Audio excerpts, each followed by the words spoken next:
شفاعت جو ہے اس میں اجازت کی ضرورت کی کیا حکمت؟ ماننا تو ہوتا ہی اللہ تعالیٰ کیا اللہ تعالیٰ مان تو لیتے ہی ہیں.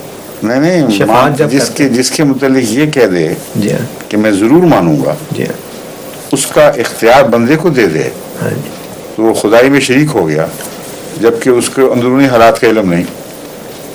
ایک آدمی کو آپ ظاہری طور پر فرشتہ سمجھ رہے ہیں، اس کے لیے دعا تو کر لیں، اگر اندر سے جو مرضی گندا ہو اس میں آپ کا کوئی قصور نہیں، مگر خدا کمٹ کر لے کہ جو تمہیں نظر آ رہا ہے وہ میں مان جاؤں گا، یہ بالکل درست ہے.